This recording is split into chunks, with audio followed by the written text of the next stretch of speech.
गुरुदेव मंत्र देकर गुरुदेव इस भटकती हुई आत्मा को स्थिर कर देते हैं। जो ही आप इस प्रकार समझिए, दूध स्थिर रहता है। क्या लगता है आपको?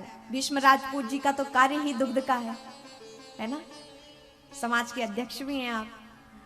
तो दूध क्या है? छलकता रहता है, लेकिन उसमें एक बूंद क्या पड़ जाए, खटास पड़ जाए उसमें, तो क्या हो जाता है? जम जाता है, स्थिर हो जाता है। एक बूंद दही की पड़ी, नींबू की पड़ी, खटास पड़ी, तो क्या हुआ? दूध स्थिर हो गया। वो गुरुदेव का दिया हुआ मंत्र वही जामुन है जिससे भटकते हुए मन को वो एक स्थिरता मिल जाती है।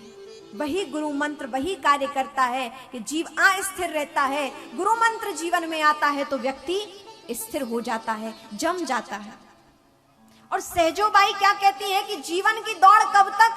सतगुरु ना मिले जब तक। जब जीवन में सतगुरु का आगमन हो जाता है तब व्यक्ति भटकता नहीं है, वो स्थिर हो जाता है। भटकाव उसके जीवन के समाप्त हो जाते हैं। गुरुदेव ही हमें समझाते हैं, कितने भी हम क्यों ना मलिन हो, अपराधी हो, कितना भी हमसे कोई भी कार्य क्यों ना हो गया हो, हमें कोई संसार अपनाए ना अपनाए, लेकिन परमात्मा हमें अवश्य अपनाते हैं।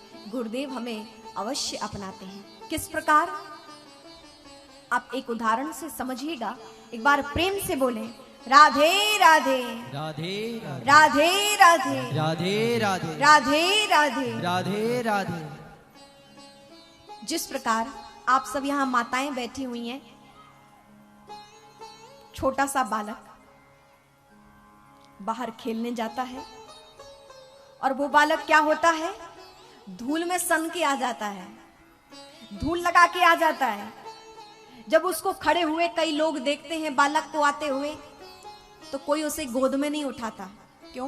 क्योंकि लोग देखते हैं कि अभी बालक को गंदगी लगी हुई है, बालक धूल से सना हुआ है, कोई उसे गोद में नहीं लेता। लेकिन वही बालक जब दौड़कर अपनी माँ की गोद में जाता है तो माँ क्या करती है? उसको आंचल में भर लेती, उठा लेती है माँ। उस सने हुए धूल में लपटे हुए नहीं देखती कि ये बालक गंदा है, ये बालक धूल में सना हुआ है। नहीं, माँ ये नहीं सोचती। माँ उस बालक को अपने आंचल में ढक लेती है, उसको गोद में ले लेती है।